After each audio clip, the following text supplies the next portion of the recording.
Hello. Today I want to talk about one of the most eminent thinkers of the late 18th century, the liberal French aristocrat, Marie-Jean-Antoine Nicolas de Caritat, the Marquis de Condorcet. Condorcet is often described as the last of the great 18th century philosophers of the French Enlightenment. I will examine some of his ideas on social reform, human progress, and the role of women in separate videos. He was born on the 17th of September, 1743, in a small town in the northern province of Picardy. His was an old noble family, whose male members traditionally entered either the army or the church. His father, a cavalry captain, had been killed shortly after his birth, and his deeply religious mother brought him up until his paternal uncle, a bishop, intervened, and he began his formal education.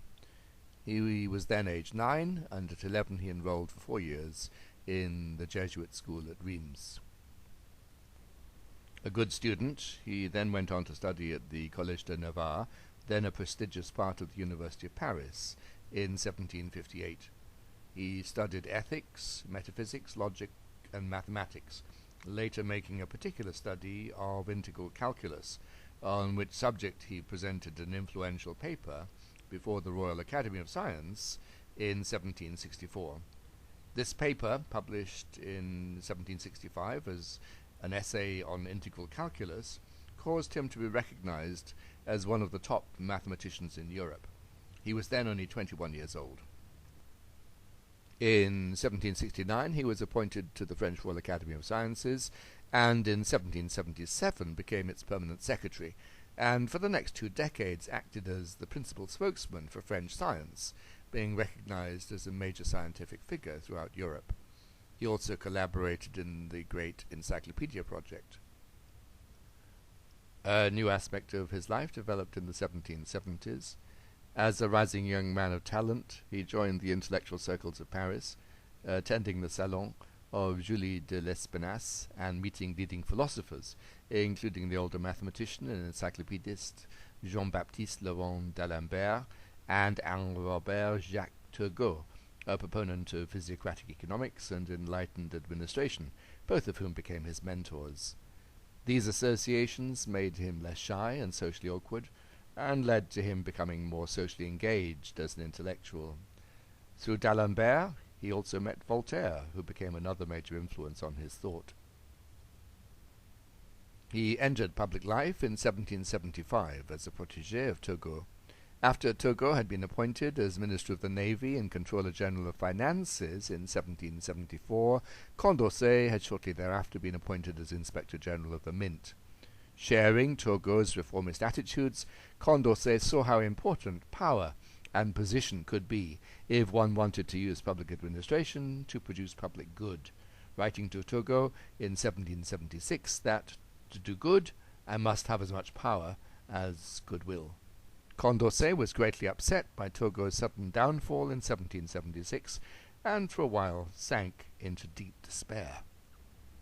During this time, Condorcet had also showed himself to be a gifted writer and polemicist, writing passionately about those issues he considered important, and at least once shocking even Voltaire with the forthright way in which he addressed controversial topics. He garnered praise rather than approbation, however, and in 1782 was appointed to the French Academy for his literary contributions, becoming a major voice in social debate under the old regime, as well as a significant influence on social theory during the latter part of the Enlightenment. In his personal life, the most significant event of this period was his marriage in 1786 to Sophie de Grouchy. Condorcet was then 42 and Sophie 20 years his junior. I will talk a little more about Sophie in a separate video. Crucially, the couple had similar social and political convictions and formed a mutually devoted intellectual partnership. It is of note that they had first met defending 3 peasants abused by the legal system. Sophie was an important intellectual in her own right, becoming an accomplished translator and author, as well as Condorcet's interlocutor in the development of his ideas. This work involved Sophie learning English so as to read Adam Smith's Theory of Moral Sentiments, which she later translated, her edition replacing an earlier inadequate translation. She also translated work by the English radical Tom Paine, whom both Condorcets admired, and hosted a leading salon, attended by many foreigners, including the then American ambassador, Thomas Jefferson, Tom Paine, the British reformist statesman, the Earl of Stanhope, and the Italian legal reformer, the Marquis of Beccaria. Other members of this circle included the playwright, Pierre Beaumarchais, the feminist, Olympe de Gouges, and the author, Madame de Staël. Along with other liberal aristocrats, the Condorcets were both firm supporters of the early reformist phase of the French Revolution. The Marquis was himself one of the prominent notables calling for an ending of feudal privileges prior to the calling of the Estates General in 1788. Then, in 1789, he was elected onto one of the local electoral assemblies to represent the nobility, subsequently helping to draft the 1789 Declaration of the Rights of Man and the Citizen.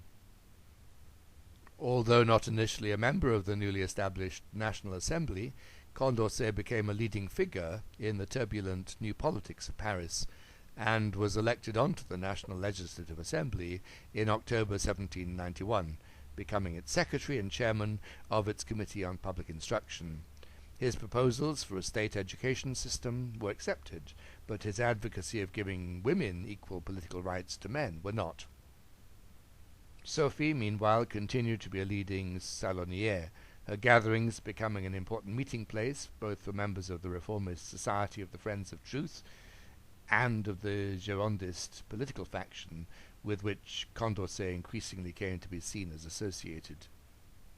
The Condorcet's political views were becoming more radical during this period, the Marquis shifting from his earlier support for reformed constitutional monarchy and a property-based franchise to a commitment to democratic republicanism and universal suffrage. As an expression of this shift, in 1791, the Condorcets and Tom Paine formed the Republican Society, perhaps the first Republican club in France, and Sophie translated Paine's writings for its journal. Similarly, in 1793, the Marquis came to support progressive taxation, which he had previously rejected. The Condorcets felt that their Republican views were vindicated when Louis XVI tried to flee from France in June 1791, only to be captured at Varennes, and Sophie and their infant daughter were amongst the peaceful demonstrators calling for the removal of the king in July, who were then attacked by Lafayette's troops on the Champ de Mars. In September 1792, Condorcet was elected to the National Convention of what now became the French Republic, and became chairman of the drafting committee for a new national constitution. Condorcet supported the trial of the dethroned king, which began in December 1792, but opposed the death sentence that was eventually passed against him, favouring sending Louis to the galleys instead. Meanwhile, the Girondist faction, with which Condorcet was loosely associated, was losing political support, and was being outmanoeuvred by the more radical Jacobin faction. Matters came to a head in June 1793, when the convention accepted a hastily written alternative Jacobin constitution based on a more centralized power structure than the one Condorcet had advocated, and lacking its constraints on governmental power.